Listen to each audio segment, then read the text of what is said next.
Françoise Magny-Giraud, on est là dans des sculptures qui sont absolument particulières, je crois inspirées, d'ailleurs on le voit là avec peut-être ce nez rouge, inspirées des arts du cirque. C'est ça, c'est une passion qui m'anime depuis mon enfance et je n'étais pas partie vraiment pour faire une série sur le cirque. Et puis Pierre un jour m'appelle et me dit ça te dirait qu'on travaille un thème commun? Oui, bah d'accord, le cirque, ok, allez c'est parti. Donc voilà, ce qui explique ces petits personnages tout haut en couleur et en humour, parce que bon, il y a un dresseur d'hippopotame, un dresseur d'escargot, voilà, donc, Parlez-nous de la technique que vous utilisez. alors là, c'est une technique de terre cuite, englobée.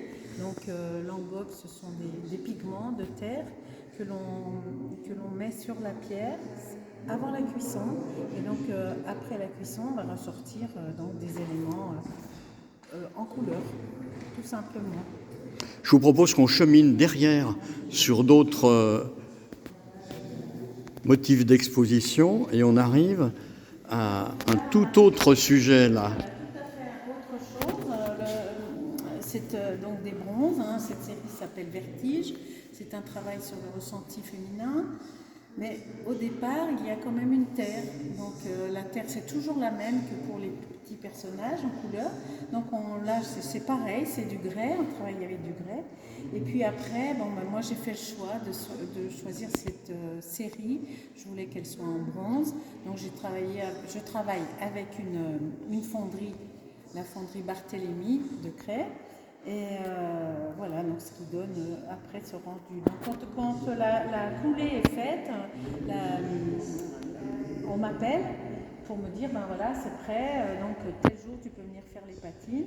Donc voilà, après on fait les montages, on fait les patines, voilà, on aboutit la pièce. D'où est venue cette thématique sur les femmes qui s'appelle Vertige? Vertige, voilà. C'était pour expliquer un peu que les femmes, elles sont pas des objets, que ce sont vraiment des personnes à part entière.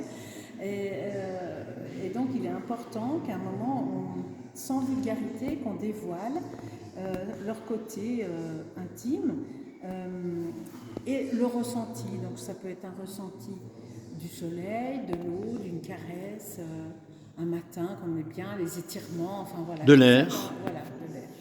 Tout ça.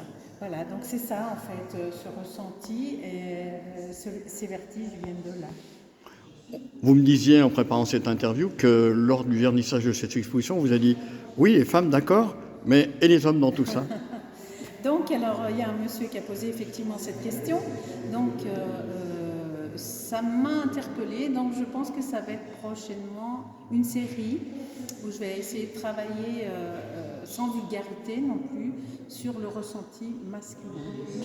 Là, on a le plaisir que nous, on a en visitant cette exposition, à voir, voire même discrètement toucher ces sculptures. Mais vous, parlez-nous de votre plaisir de créatrice, de plasticienne. Alors, le plaisir, bien sûr, il est dans l'atelier et puis il est surtout dans la mise en route d'une idée, un thème. Surtout, les thèmes, c'est toujours très intéressant parce que ça aboutit toujours à des séries. Et c'est compliqué d'expliquer qu'en fait, on est à la fois dans une espèce d'enfermement et puis en même temps dans une passion qui est au-delà, quoi. On est presque... je sais pas, en contemplation, on s'investit beaucoup, on est très concentré. Moi, je travaille toujours d'après un petit croquis. Je garde ma petite idée quelque part pour pas dévier trop.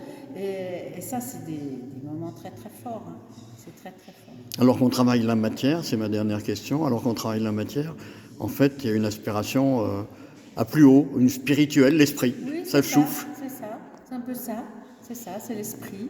Et ça fait un grand bien, quoi. C'est un ressourcement, la terre ça prend beaucoup d'énergie mais en même temps ça en donne parce que c'est physique la terre et c'est ça, c'est spirituel quelque part, c'est vrai.